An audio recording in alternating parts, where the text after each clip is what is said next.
Hello, and thank you so much for joining us. Once again, my name is Malita, and we're bringing to you this podcast all the way from Livingstone, the tourist city, right here in Zambia. And today we do have a very special guest, and this is the guru. I could call a world-renowned person in the security industry, the ICT sector. And this is the CEO and founder of DigitalSafe. His name is Mr. Kapaya Msonda.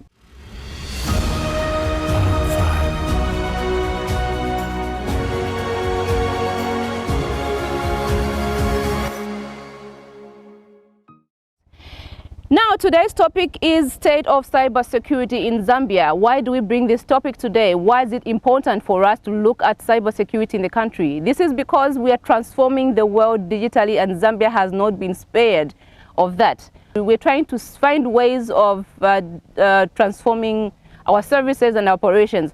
Now with this, you know that it comes with it's very prone to be attacked on the cyberspace, because everybody's looking for opportunities of making money from who. And the moment you take your services on the internet, definitely somebody's on the lookout to see who to attack, who to get information or money from. Mr. Msonda, welcome to Digital Corner. Thank you. We are so delighted to have you here today with us. Happy to be here. Thank you so much. Kindly just tell us briefly about yourself and what you do. Yeah, that's always an interesting question. So I work for a company called DigitalSafe, located here in Zambia, in Lusaka, and our core focus is cybersecurity, digital transformation, and risk management. I'm an ardent fan of Arsenal. I'm an Arsenal supporter. Okay, you had to say that, right? I do have a wife, and according to her, we have 3 kids. Oh, awesome. That's great. So yeah, that is basically from home. So I have been in the industry for over 28 years. Oh, it's a long time. Yeah, in my past life, I worked for 2 banks. I worked for the Meridian Bank. Mm-hmm. And then thereafter, in '95, I moved to Zanaco, where I worked until 2016. After 2016, I started my own consultancy. I did private consultancy for a year. Thereafter, I decided to put up an organization, which is DigitalSafe, which is why I am today. Oh, awesome. Yeah. That's a very interesting and encouraging, inspirational story. Now, at DigitalSafe, what digital solutions do you offer, and who is your target market? Okay, so like I said, DigitalSafe is predominantly cybersecurity, and we have brought in the element of digital transformation now. Yeah. And this was purely because I actually did a training last year, late last year actually. That was 2022? Yeah, I had the privilege to get into Belgium to do the digital transformation training, and from that I think it gave me a very different perspective of how to look at technology. So now we've incorporated digital transformation as part of our service delivery. Services that you're offering. Yeah. And out of that, we do a lot of things to do with making sure we can build a digital trust for both the citizenry as well as the corporates. And how do we do that? So in the work of all these transforming organizations are trying to improve their services, organizations are trying to cut their costs, are trying to improve their revenue, they're trying to take rather improve the customer experience. Of course. In doing that, a lot of technology is being used, and when they use technology, we obviously bring in the element of cyber risk. Yeah. So we provide a vulnerability assessment and penetration testing for organizations. When they build apps, when they build applications, we want to make sure that those applications actually are secure and safe to be used by citizens or customers. We do a lot of security technology implementation, so we have a lot of partners that help us to implement security over different segments. We do security over databases, We do security over networks. We do security over people, security over cloud. So whatever technology organizations are using, we try as much as possible to see how we can make them secure. Yeah. And Just protect them from the cyber attacks. absolutely. And as you're aware, cyber risk now in the last 3-4 years has risen to the top globally, both from the Economic Forum perspective, locally in country as well. Like I said, everybody's moving to technology platforms, so everybody begins to be impacted. I think you also agree with me that at the citizen level, we have had a lot of mobile money issues. Okay, so people are now using mobile payments a lot, and that has been a big issue. So Yeah, we've seen a lot of scammers actually who are talking about mobile money, and I think it's more common now with these mobile providers. yeah. I don't know why they're not putting in security, resilient solutions to make sure they protect their customers. Yeah, so that is really has been the backbone of the training that I was doing here. So if you are going to be using technology to to provide services, you also have to play a role. So you find that most of our service providers are not doing two important things. Due diligence. When you want to take a product out, you must at least find out what kind of risks will impact that product. And then you must do a due care. Okay, when you know the risks, do tell your customers, yes, we're going to give you a fantastic product, but with this product comes this dark side, and this is how you can actually work with it. That way, we improve that digital trust. I remember having a conversation with some people who are actually just delivered e-commerce, and they were complaining that e-commerce, was not really Working for them. There was no uptake.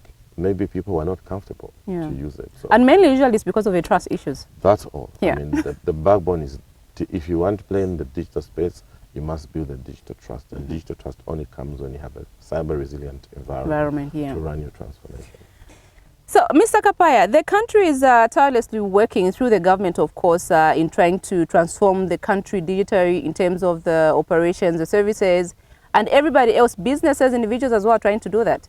Now, we cannot deny the fact that this transformation comes with risk. Despite the benefits that digital transformation brings, there are also risks that come in terms of the cyber attacks and all these things. So kindly advise somebody out there, a business, an individual, a company that is trying to transform their businesses into the digital space. What measures do they take for them to be able to continue operating in this environment? Okay. I just want to take you back a little bit, because I think it's important to look at the digital transformation process. Okay, as much as we appreciate most of these organizations are actually doing this transformation, what I have seen is that most of them are actually not being very successful because they are skipping a few things. And some of I think the topics that we looked at were, before you even jump into the transformation, do some work. We need to understand what is your digital maturity in your organization. Okay, are you able to handle the transformation? Do you have the capabilities? Okay, in terms of skills, infrastructure that is going to allow you. Okay, and I keep repeating, some of these organizations are trying to transform when they're using legacy systems. Transformation, means that you want to improve your people, processes, procedures, and your culture, your behavior, complete overhaul using technology. Okay, now most of the technology that we're using in transformation is the emerging technologies. Okay, the AI, artificial intelligence, which has been a topical issue, machine learning, blockchain, cloud, robotics, 5G network. All these are technologies that people are applying to be able to improve the delivery of service, customer experience, and so on. Now, these come with a lot of other risks. Now, if you're not prepared to be able to handle these technologies, it's only one risk. Okay. Also, when you know your capabilities, how have you prepared your organization? Is your culture right? Okay. Are people embedded in the belief of the digital transformation? Is your organization correctly put in terms of governance? Do you have the right structure? Do you have the right people? You find technology-driven organizations have the technology manager absent. Okay, you find that the guy who's supposed to run the country, the project, is reporting to the wrong person or doesn't have the authority to sit in the right meetings. Okay, that is also very That's a very big problem we have actually in Zambia. I've experienced that. You find that this is an IT department with an IT person who reports to, let's say, HR. Yeah. HR has got no clue whatsoever of ICT, and this is a person you're telling about technical issues. Yeah. They don't know how to explain those issues in management. So you find that most of these issues around ICT and security are left behind because they don't see them to be important. Yeah. Yeah. Yeah. So those are key issues, and also innovation. You know, I mean, you need to be innovative. You need to have the right tools to be able to innovate and so on. So so some of those components are missing. If you haven't assessed your organization to see your capabilities around these pillars, how do you then start transforming? Yeah. Okay, that's where you find people they wake up in the morning and decide to want an app which is going to do A, B, C, D. Yeah. Okay, is this app going to work? And does this app, you know, speak to the customer? Is the customer ready for this app?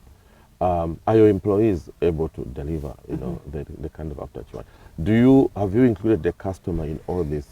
Yeah. What are the customer pain points? Okay, because how do you take customer experience when you don't even know the customer problems?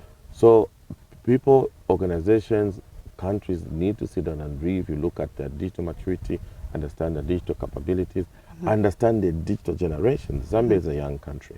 Okay, we all know 60–80% of our country is youth. And what does that mean in terms of the digital generations? We have Generation X, Generation Y, Generation Z.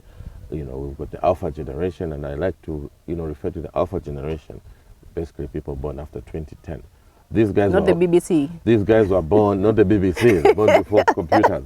These guys were born in the digital world, so they actually feel incomplete without the They live with them, actually. Exactly. They're more like incorporating their lives. Exactly. So when we're doing transformation, we must bear in mind with all this information, data as well, you know, we should have capability to be able to utilize this data very well, okay, and there are good examples that we've seen that have done very good transformation. So with that in mind, you know, we have understood our environment, we have understood our digital maturity, we have started our digital, you know, transformation. Now, digital transformation is not a project, okay? It's not something you start and it's going to end at a certain time, no, okay?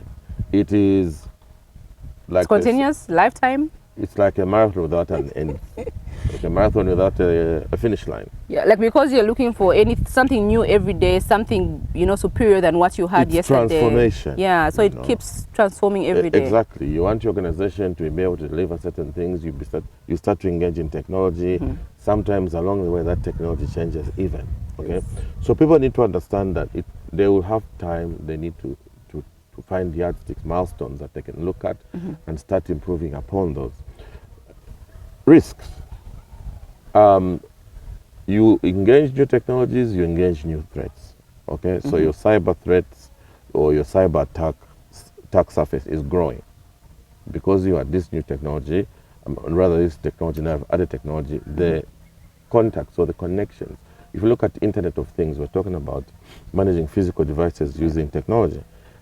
The more physical devices you connect, the more attack vectors you are having. Okay? The more data you are actually collecting, that data actually becomes vulnerable. It needs to be protected. So we need to make sure that as we do our digital transformation, we have a proper cyber resilience plan. System. Okay? And how do we implement cyber resilience? I will break it down very quickly in number one. We have to make sure, because resilience is about having to fail and come up and continue, okay? And I like to give the COVID story. COVID hasn't gone. We've continued our lives because we've created resilience. When somebody is coughing, we know what to do. Unlike before. Mask up. Exactly, okay? Sanitize your even hands. from the technology side, we have to bring this resilience. So organizations must ensure they do 4 things. Number one, they need to ensure that they've got capability to protect the environment. Yeah. Okay, at the different layers that I said. Do you have protection from cyber threats or cyber risks for your employees or your customers, both internal and external? Okay, do you have protection at data set level, at network level? Okay, at infrastructure level, at cloud level? Make sure you've got mechanisms to protect, and you can do that by having different types of solutions. You can protect your endpoints using an endpoint detection and response solution. You can protect your network using a network detection and response solution. You can protect your database using a database activity monitor. You can protect your applications, of the internet using a web application firewall. So there are solutions at every stage. Yeah. So let's make sure we have mechanisms to protect. Yeah. However, we're also cognizant of the fact that you cannot have 100% protection. So if you can't protect, you need to have mechanisms to detect. Yeah, at least to detect. If you couldn't see it, something must trigger, okay? If we didn't see the fire, what happens? Smoke detector will detect the smoke. Yeah. So, meaning that, yeah, you couldn't stop the fire from starting, it has started. So you have to have mechanisms as well to detect. However, again, we're aware that sometimes you may not have. So if something really went wrong, also have mechanisms to respond and recover. Okay? So this is where we talk about backups, okay? This is where we talk about instant response plans. If something happened, what do we do? You must know. And also the fourth part is organizations must have capability to predict, okay? Intelligence. Sometimes it's better to prevent before something occurs. So how do you do that? You can engage organizations that will be able to give you. We have our partners who provide us with this sort of intelligence. If something happens somewhere else, they'll tell us, then we'll take that information, advise our customers, so that they're ahead of the problem. So protect, detect, respond, predict across your entire infrastructure. So we call that defense in depth. So with that in place, most probably you can get an attack, but because you have resilient capabilities, you will continue to operate. Exactly. Yeah. Now I know you've dealt with a lot of companies, a lot of organizations, probably on security issues. From your observation, do you think as a country we are ready to survive a cyber attack? Should we get attacked like today, as a country, as a whole? Should something big happen, are we able to come out of it? So as a country, it's rather a difficult question. I would rather leave that to Zikta. Hopefully they can have something for us, they can have an answer for us. Because I don't know what mechanisms the country has put in place. Some of this stuff is secret. Yeah. But all I would probably say is that it's, from what I said earlier about protect, detect, respond, as a country we need to have those things as well, okay? Do we have capability to detect, cyber attacks when they're coming for, now they're state-sponsored attacks, okay? One of the major risks that have been, identified is the geopolitical, warfare, cyber threats that are coming because Russia was attacking the political. What's this? So the war between Russia and I've forgotten this country. Yeah. But those attacks could also be directed. So, say for example, Zambia is in support of Russia, or Ukraine, by the way. Okay, the people that support Ukraine would want to attack Zambia in the cyberspace. So cyber warfare is a big issue. It is a conversation that is big globally and locally in country. We have to take it seriously, and I want to believe that we are doing that. I want to believe that the government has been pushing an agenda for cyber defense. We have put in place cyber laws now that are possibly putting these frameworks in place. So what capabilities do we have as a country? I am not sure. But I know that at the organizational level, there are a lot of things that are happening. A lot of companies are now implementing frameworks and standards that are helping them to implement security systematically. And these are also strategic because they're being driven by boards and being driven by executive management in organizations. But it's not enough yet. No, we not. haven't gotten to a level where all organizations are doing this. And the reason is simple. The ones that are doing it are the ones that are highly regulated. So most financial institutions by default are highly regulated. So locally, they're expected to comply to the law. They're expected to comply also to industry, regulations. So you find for banks or any organizations that that work with cards, they have to comply to standards like PCI DSS, which is Payment Card Data Security Standards, which brings a lot of controls already in there. A lot of organizations are taking the ISO 27001, which is the Information Security Management System, and others are also adopting the NIST Cybersecurity Framework, which also speaks to strategic ways of control, of implementing controls that are going to protect or secure the organizations and data. Yeah, so that is happening. A lot of training is also going on. It's at a slow pace. We still have a lot of attacks that are happening in organizations. These conversations, what I've seen is once an organization is attacked, it's at that time that they're now beginning to want to implement the controls. Suddenly they start have budgets. Panicking, yeah. Exactly. So you see a lot of shifts, turns around how these organizations are actually managing themselves on how to deal with these cyber threats and cyber attacks. Yeah, so I think we've seen a lot of strides, I think, towards the security of companies' digital platforms and infrastructure lately, which was not there before. Absolutely. And I think it's because people are worried now that because they've gone cyber, they are prone to be attacked at any time. Yes. So they have to be alert all the Actually, time. not because they're prone, because they have been attacked. They've been attacked. Oh, there are some that actually been So harmed. there have been a lot of attacks. Yeah, they've been attacked. And why we have an increment of attacks is because the transformation, remember, because of COVID, people were forced to transform. They had no option. Yeah, Either you disrupt or distract. So they had to adapt for them to continue surviving. So now when they were moving from traditional manual processes, semi-automated processes, or from digitalization to now transformation, digital transformation. Okay, the issues now were they didn't consider cyber resilience, so they quickly shifted. They were able to provide solutions. Yeah. Okay, now they are realizing, oops, we didn't actually do penetration tests on these applications. Oops, our actual papers of stuff are not ready for this. Oops, our customers have not been trained on this. Oops. So the oopses are actually increased because of that transitioning. Yeah. So now a lot of them are now coming back and they're realizing, okay, this is critical now. We need They're putting them into place. We need to put these measures in place, and it's a good thing. But I think we still have organizations that are struggling because of management approvals, because of budgets. Yeah. Because I think our IT guys also are not doing a good job convincing them. Okay, the transformation. It's because they don't sit in those meetings. That's why they're not. Not that they're not doing a good job. For me, I would say they could have the information. They're doing a good job. They put things in paper, but the people who are receiving that information are the ones who are not doing a good job. Yeah. So it's from my interactions. It's another that discussion. Is. Maybe for the next interview we could delve into that. But I think we need to just take a few steps back for me and get these organizations to focus on doing a proper transformation, which is inclusive of digital cyber resilience. Yeah. Wow.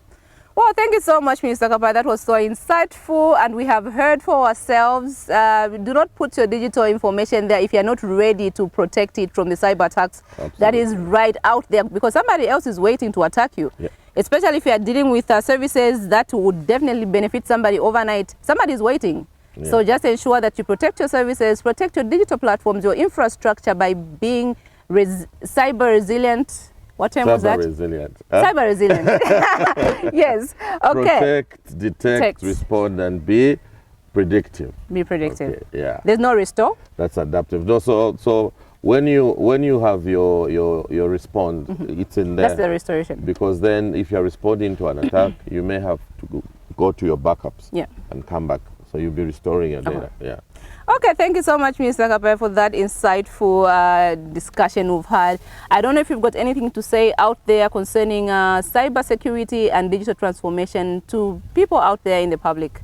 Anything else? Yeah, I think it's important that one area that I'm quite passionate about is that technology does come with risk, but we must enjoy it. And I think people that decide to jump into transformation must do it properly. Yeah.